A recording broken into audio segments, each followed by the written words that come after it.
How you doing, everybody? It's Jonathan the Game. Welcome back to more Splatoon. Last time, we rescued the Great Zapfish and freed the Octarians.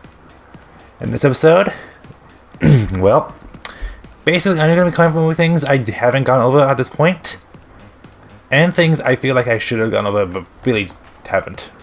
I guess that's what I just said, but anyway, we're going to the weapons store.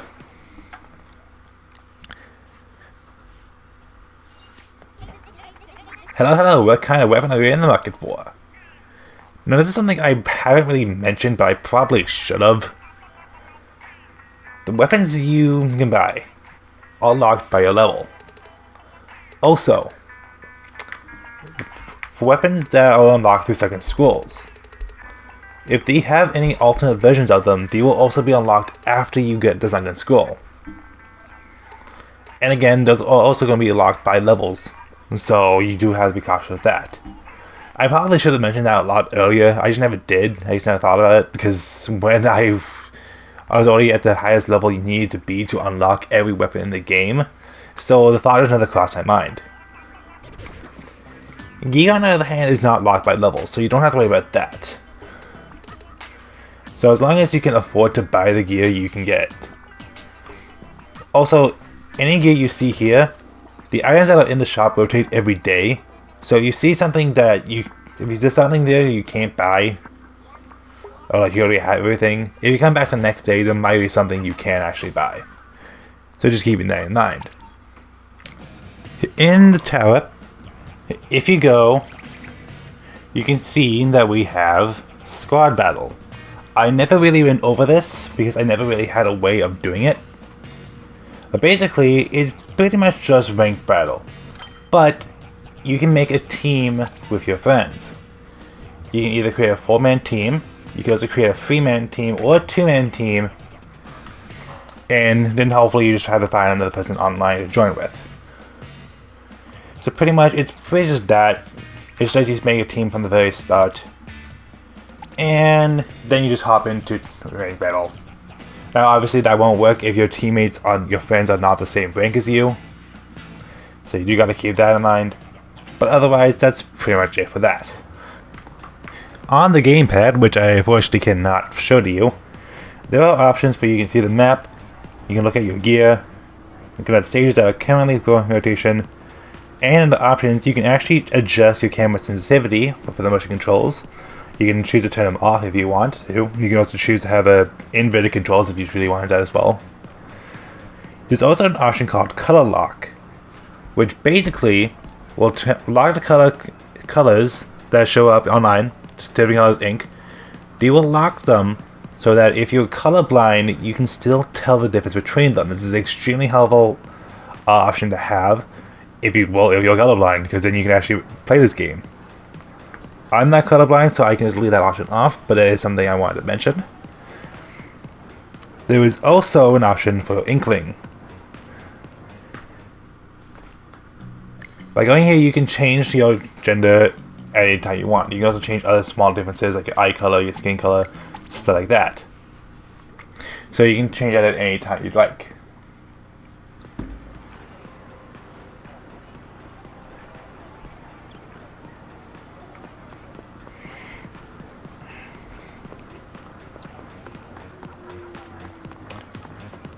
While I was talking about gear, it would be wrong for me to mention that there is one piece of gear you can unlock once you reach the max level, which is 50. Unfortunately, I'm nowhere near this level, so I won't be able to show it off personally. But once you hit level 50, if you go and talk to Judd, he will then give you the legendary cap. It's basically, if you actually show up, it is basically the hat Captain Cuttlefish is wearing right there.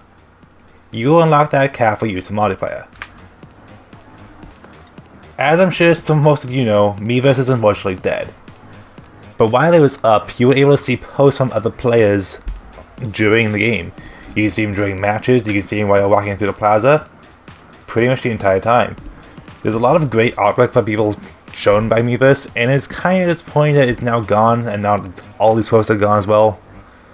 But it was nice while we had it. And then we got some more amiibo things I wanted to go over. I already mentioned that some of the rewards you can get from amiibo challenges, but I want to go over those in more detail right now. I'm pretty sure I've already mentioned the gear that you can get, but if I haven't, I will now show us those gear you can get on screen now. I'll show which ones you can get and from which amiibo you get them from. Another thing I mentioned you can get from amiibo, if I could walk over to it, is over at this arcade machine.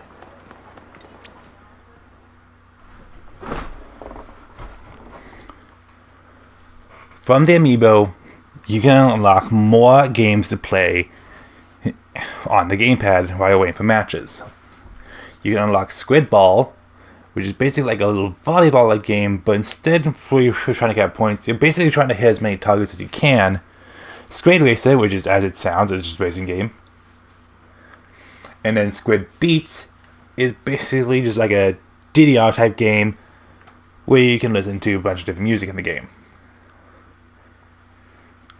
I will flash on screen which amiibo gives you which, because I don't actually remember off the top of my head. But they are really nice to have, and I'm always having Squid Beats up while I'm waiting for matches, especially if they take long, so I can just listen to some good music.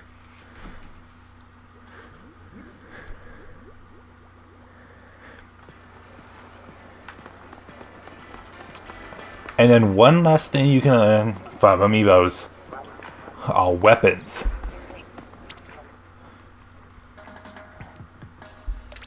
And I actually have these weapons now. You can get the Hero Charger, the Hero Shot, and the Hero Roller.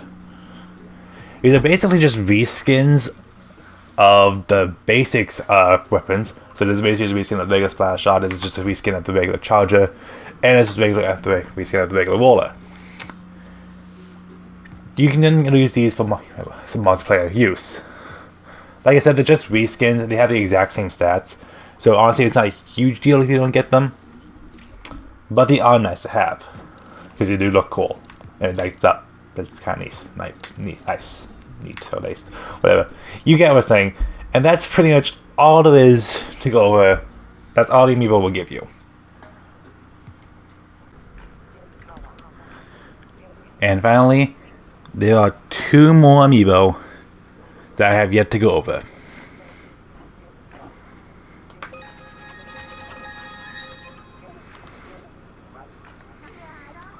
What now, Cal? Oh, it's you. How's things? The Callie and Marie amiibo. Once you are tapped, you can now listen to songs by the Squid Sisters.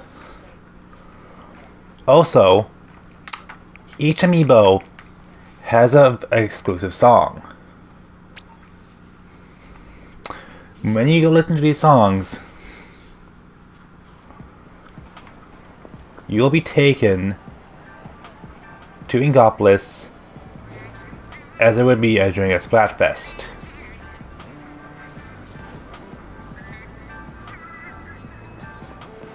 It's a nice little Easter egg. You can't really do anything here once you're here. You can't go into any of the stores or anything. Hey, even the gamepad just says look at the TV. So you pretty much just can just look around and enjoy the music.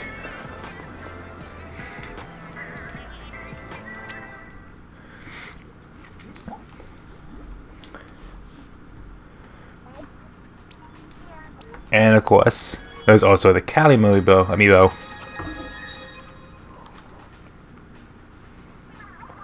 Callie in the house, how are you staying fresh, I hope?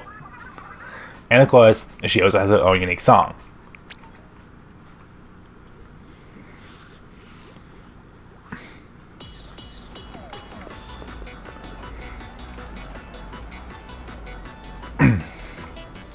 And with that,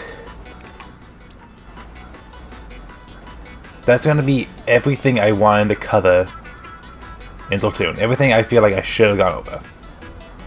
There are some more things I could go over. I could go over the weapons in more detail, but just because I haven't played with all the weapons, and due to the fact that I'm probably just have my own personal opinions, and I think I'm not a much competitive player. Also, why is my controller moving? I'm not moving it. I don't think like I could give very good very well detailed information on each weapon, I wouldn't be able to give them a fair description. So that's why I'm not doing that. Also, Splatoon 2 is out more. I feel like more people are playing that now. So I feel like some of the things I could say about the weapons won't be able to transfer over well to that game. So there are multiple reasons why I'm not doing it. But anyway, thank you all for watching.